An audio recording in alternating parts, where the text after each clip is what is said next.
everyone, how are you all? Hope you're okay. I thought I'd feed my little Sidney today because I haven't fed him on camera for a while, and it's time for his breakfast, and I thought I'd do that, and I thought I'd do one of my life stories because we haven't done that either, have we, for a while.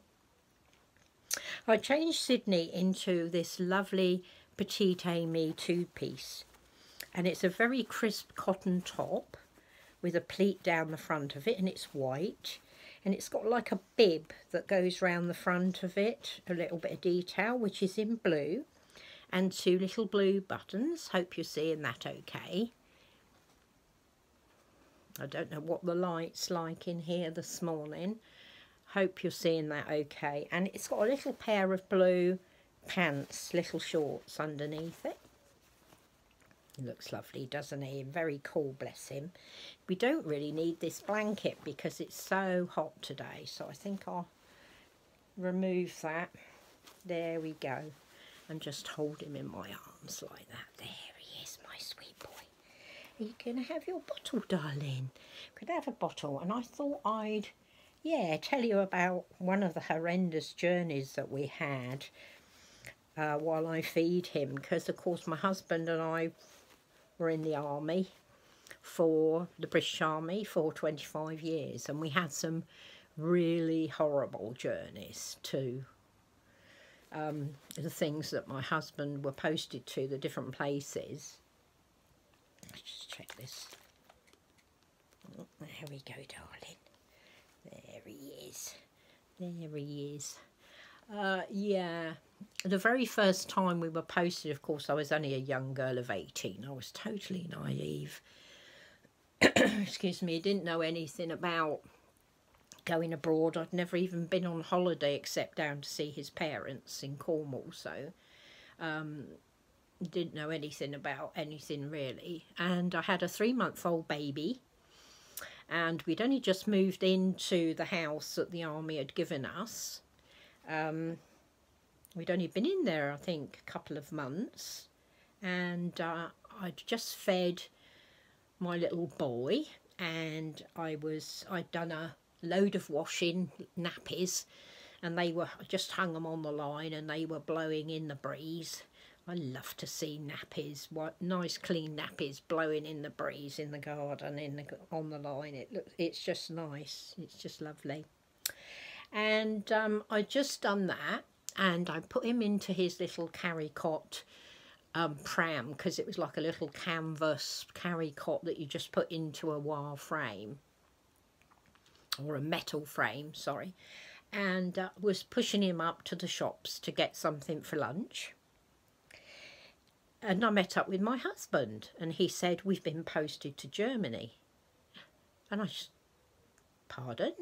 He said, "We've been posted to Germany." And I just said, "Have I got time to get the washing in?" Which was mad, wasn't it? That was the first thing I thought of.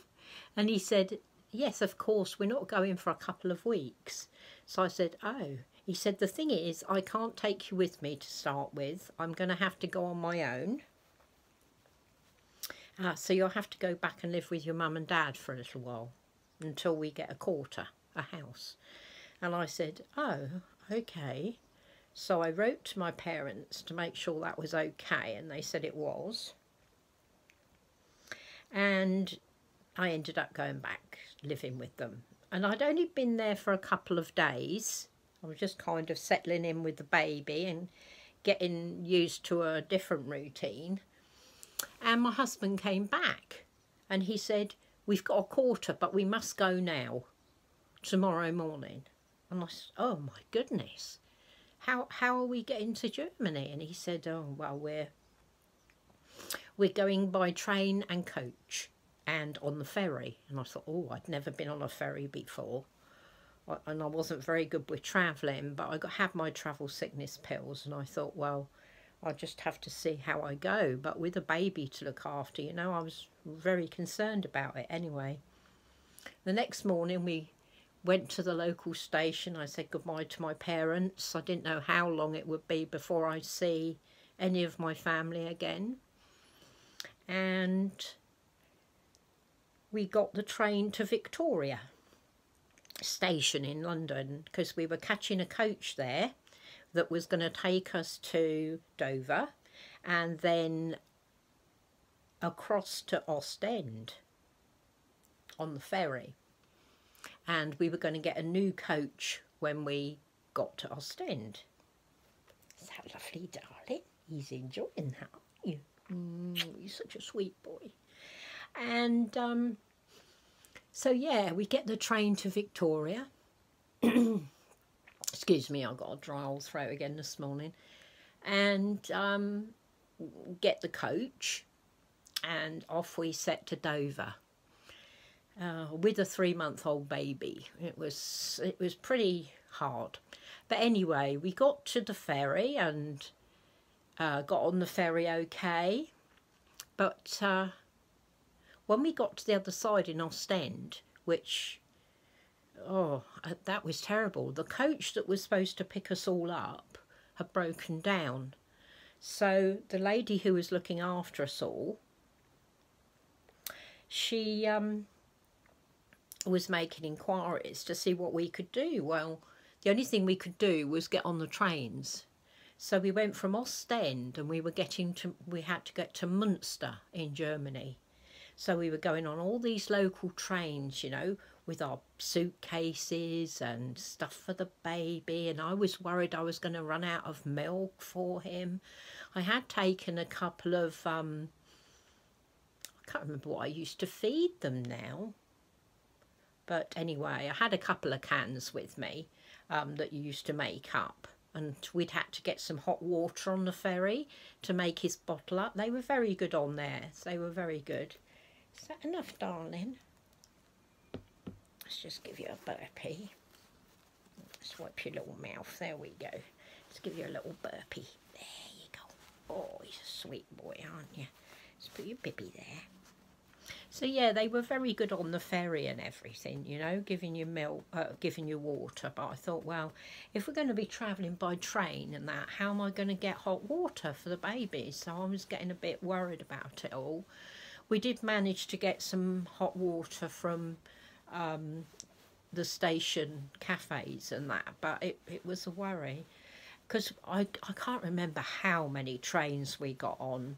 But I mean, we set off from my home at 7 o'clock in the morning. By now it was kind of coming up to tea time, 6 o'clock-ish, and we were getting on trains. So it was getting very worrying, and the baby was getting very, very fretful, as you can imagine. That was a big burpee, darling. It was a big burpee, wasn't it? It was, sweet boy. It was, sweet boy, a big burpee. Mwah. Put him on my shoulder for a minute so make sure he gets his wind up. There you go. And, yeah. So, you know, very hard journey. And we got on, I can't remember how many trains we got on. But eventually we got across to Munster station, and I think it was about 3 o'clock in the morning. We got to Munster station, and I remember, never forget it, because we got off the train and this German man rushed across and gave me a rose. I thought, oh, I was really impressed. I thought, blimey, if they give everybody a rose, that's quite amazing when they come to visit somewhere, you know. But it wasn't. It turned out it was a festival called Rosenmontag, which they do every year. So it wasn't especially for me. But yeah, very strange. And yeah, we ended up getting a taxi. There we go, darling. He says, I'm all full up now, Mummy, and quite happy. He's all full up and quite happy, aren't you? Yeah, what was I saying? These babies do distract me. I'm terrible. Yeah, we get to the army camp, and of course they weren't expecting us at such a ridiculous hour of the morning. but they managed to get us the keys to the flat that we were going to have, and organise for someone to take us across to the flat. Well, the flats were actually in the middle of a German residential area. They weren't in the camp at all. And we went to this enormous block of flats, and I think we were up on the 3rd floor on the flats, and literally we get in there and it's like 4:30 in the morning or something, and tired out and quite stressed from such a hard journey. And my husband turned around to me and said, right, there you are, you're here. I'm off for 3 weeks now. I've got to go on exercise. And I said, well, what do you mean you're going? He said, yeah. I said, well, I don't know where the shops are or anything. You know, I've only just, what do you mean you're going? And he said, oh, well, just knock on next door. They'll tell you where everything is. I was absolutely astounded that he would drop me in the middle of a foreign land with a little baby, and yeah. So he disappeared off at 8 o'clock, and I was looking around my new flat trying to get a bit of sleep in between looking after the baby, and I was all right for a day, and then I had to go and try and find the shops. Well, for someone like me who's very, very shy, well, I was terrible, even worse when I was younger. The thought of knocking on a stranger's door and asking anything was terrible. But I got the pram out and got the baby in the pram and went off, because the urge to get the baby milk was more important than anything else. Had to feed him. And went down in the lift, didn't see anybody about, and I walked for a little while. I didn't go too far because my sense of direction is terrible, and I thought I'm going to get lost here. So I didn't find any shops at all, nothing. And so I went back to the flats, and I couldn't get in my flat. The key wouldn't work, and I thought, oh my goodness, now I'm locked out. What on earth am I going to do? And the baby started crying, and oh my God, I was so scared. Honestly, ladies, I was terrified. And I thought, well, I'm going to have to knock. I can't stay out on the landing. I've got to knock. And so I knocked, and this lovely young girl answered the door, called Chris. And she said to me, oh, you've double locked it. It's easily done. So she showed me. And I burst into tears, and she said, what on earth's wrong? And I said, oh, you know, my husband's just dumped me here and gone off, and I don't know where the shops are. And she said, come in, have a cup of tea. We'll go out. I'll show you where the shops are. And, you know, after that, we were stuck together like glue, because she did have a sister-in-law living in the building, but didn't really get on with her very well, and we were more of an age.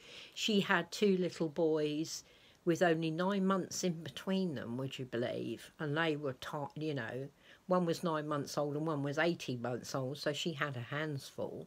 So yeah, that was my introduction to army life. I wasn't very impressed, ladies, and I wasn't very impressed with my husband dropping me off like that. I don't know what you think, but I wasn't very impressed. But when he came back, he said to me if we hadn't grabbed the flat while it was going, you know, it would have been 6 months or more before we got somewhere, and he wanted to have us out there. But oh my goodness, what a journey. I'll never forget that, those trains, and being frightened all the time of not being able to feed the baby. It was quite awful. So yeah, that's my life story for you today, and I hope you've enjoyed listening to me and seeing this beautiful little boy. And yeah, I'm off to the cinema shortly, so I thought I'd come and make a video because I like to have a chat to you all. And yeah, strange life, isn't it? You have a good rest of your day. Say big kisses, Auntie Suzanne in Australia. And big kisses everybody else. Mwah. Love you ladies and gentlemen.